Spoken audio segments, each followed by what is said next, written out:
Big Mac or Whopper? Most people have a preference, and this burger loyalty runs deep.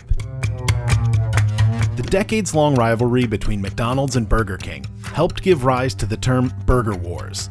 And these two companies have been vying for the top of the fast food industry since their founding. Come at your Burger King! Big Mac and a Coke on the go. McDonald's! 3 out of 4 people prefer the taste of the flame-broiled Whopper to the fried Big Mac. Even though the rivalry can be traced back to the early 1980s and is still going strong today, I'd like a Big Mac, but actually big.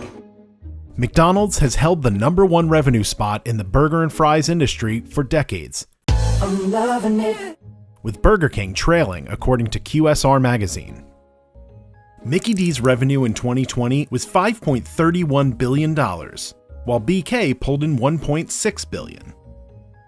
McDonald's might dominate in earnings, but Burger King has proven to be, well, a king of advertising. And advertising is where the competition really comes to life. Burger King would like to suggest that everybody from McDonald's please leave the room. As the underdog, Burger King has historically relied heavily on an attack ad approach, most commonly claiming that consumers prefer the taste of their flame-grilled Whopper to McDonald's griddled Big Mac. A Whopper tastes better than Big Mac. Yes, it's true. Let the record show, Burger King was first to this big burger venture. The Whopper was introduced in 1957, while the Big Mac wasn't created until 1968. Stoking the friendly fires of industry competition, BK leverages its differences to reinforce they are not McDonald's, and they're okay with that. When it comes down to this, it's as easy as this. As the fast food titan it is, McDonald's has generated far fewer attack ads of their own. But when they do, they choose to focus on its advantages, like its many locations around the world. By just looking at the ads, both companies don't seem terribly different from one another. But the profit margin and business models tell a different story. So where did this rivalry come from? And how did a simple question, Big Mac or Whopper, spur brand loyalty for generations to come? Let's take a look at where it all began.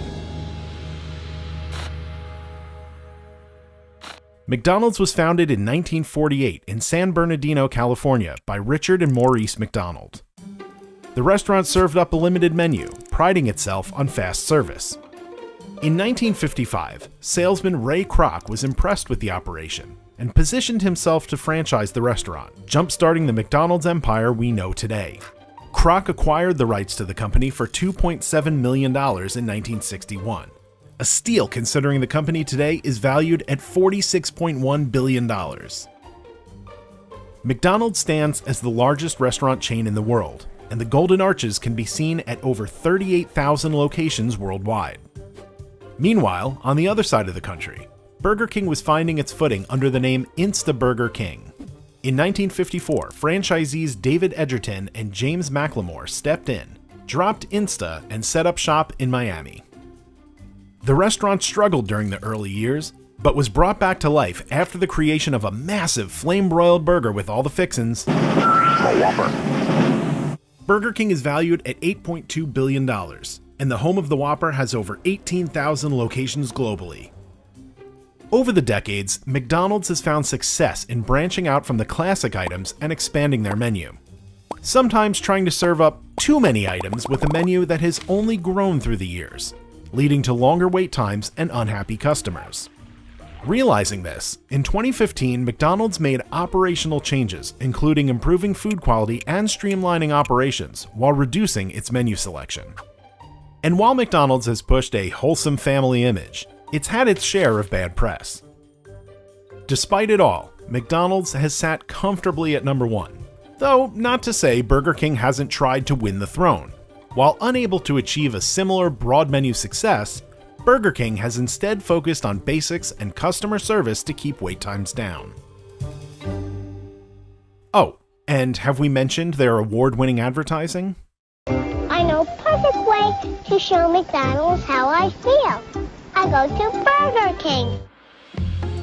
While not always hitting the mark, Burger King's willingness to take risks sets it apart from its competitors in a way that convinces customers their business is bigger and better than McDonald's. In a move to condemn artificial preservatives last year, Burger King unveiled the Moldy Whopper ad. While the verdict is still out whether this ad has been successful with consumers, it received widespread attention and industry acclaim. Burger King has relied on this attack ad strategy to engage with customers and drive revenue, from campaigns such as the Whopper Detour, which promoted the new Burger King app and unlocked a 1-cent Whopper if a customer registered within 600 feet from a McDonald's, to responding to customer complaints on McDonald's Facebook site with Burger King coupons. In the past, Burger King has had a tendency to get caught up in gimmicks, but its marketing efforts continue to push the boundaries and social media presence work to keep the brand relevant. But in 2015, the Burger King reached out to Ronald McDonald for a truce. With a full-page newspaper ad and a website, BK proposed bringing the two companies' signature items together to create the McWhopper. This one-day event was intended to raise awareness for global peace, with proceeds going to Peace One Day. McDonald's CEO at this time, Steve Easterbrook, took to Facebook in a now-deleted post to decline the collaboration, citing the companies had the opportunity to do something bigger to make a difference, but failing to include any specifics. Fans were not pleased, and the peace offering went no further until the COVID-19 pandemic hit. Last November, Burger King issued an ad urging customers to order from McDonald's as well as other competing chains, hoping to remind customers that restaurants have been especially hard hit in 2020 during the pandemic. To remain on top, these companies are always innovating to keep up with consumer demand as interests shift. Both companies now offer delivery options and are making moves towards reusable cups and sustainable packaging options. Speaking to vegetarians and eco-conscious consumers, Burger King rolled out the Impossible Whopper in 2019 in a nearly cultural moment for fast food. It took McDonald's over a year to announce its plant-based product line called McPlant, which will include a meatless patty created with Beyond Meat. And so, what does this rivalry teach us? While advertising is important, it's just not enough to truly compete with McDonald's revenue. And hey, while we'd love to see these companies kiss and make up, take this Pride advert in Finland for example, the truth is that industry competition fuels innovation. As these brands compete for market share, they continue to evolve new ways to appeal to and satisfy customers. Are meatless wars next?